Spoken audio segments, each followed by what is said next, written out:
بسم اللہ الرحمن الرحیم۔ السلام علیکم، میں ہوں علی اصغر اور آپ دیکھ رہے ہیں میرا یوٹیوب چینل۔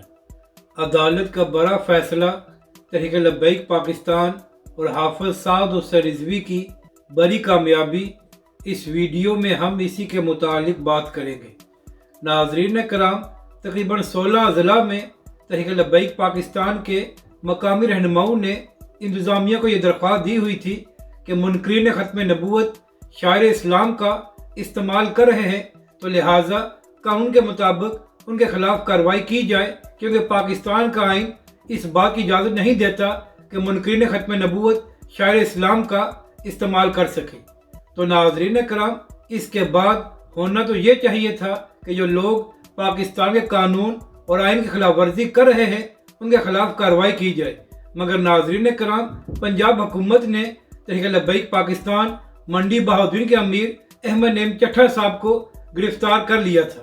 اس کے بعد تحریک لبیک پاکستان کے اہم رہنما بیرسٹر خضر مانگڑ صاحب نے ان کا کیس لڑا، اور ناظرین کرام، کل جب عدالت میں احمد نعیم چٹھا صاحب کے کیس کی سماعت ہو رہی تھی تو پولیس کی جانب سے کہا گیا کہ تحریک لبیک پاکستان اور احمد نعیم چٹھا صاحب معافی مانگ لیں تو یہ کیس ختم ہو جائے گا، جس کے بعد عدالت نے پولیس کے اس مطالبے کو مسترد کر دیا۔ تو ناظرین کرام، آج احمد نعیم چٹھا صاحب کے کیس کا فیصلہ آ گیا ہے اور عدالت نے کہا ہے کہ تحریک لبیک پاکستان منڈی بہادری کے امیر کو غیر قانونی طور پر نظر بند اور گرفتار کیا گیا تھا، تو لہٰذا ان کو فوری طور پر رہا کیا جائے۔ اور ناظرین کرام، اس کے بعد تحریک لبیک پاکستان منڈی بہادری کے امیر احمد نعیم چٹھا صاحب کو رہا کر دیا گیا ہے، اور اس وقت وہ اپنے ضلع میں پہنچ چکے ہیں جہاں پر تحریک لبیک کے کارکنوں نے ان کا شاندار استقبال کیا ہے۔ یعنی کہ ناظرین کرام، ہمیشہ کی طرح یہ بات ثابت ہو گئی کہ تحریک لبیک کے رہنماؤں نے قانون اور آئین کو ہاتھ میں نہیں لیا تھا۔ یہی وجہ ہے کہ عدالت کا فیصلہ تحریک لبیک پاکستان کے حق میں آیا ہے۔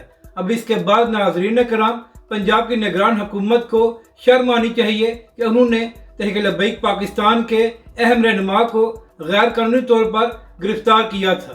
تو ناظرین کرام، یہ تحریک لبیک پاکستان اور حافظ سعد حسین رضوی کے لیے ایک اچھی خبر سامنے آئی ہے کہ عدالت نے تحریک لبیک پاکستان کے حق میں فیصلہ کیا ہے۔ اپنی رائے کا ضرور اظہار کریں کہ آپ کو یہ ویڈیو کیسی لگی، اور ہمارے اس چینل کو بھی سبسکرائب کریں۔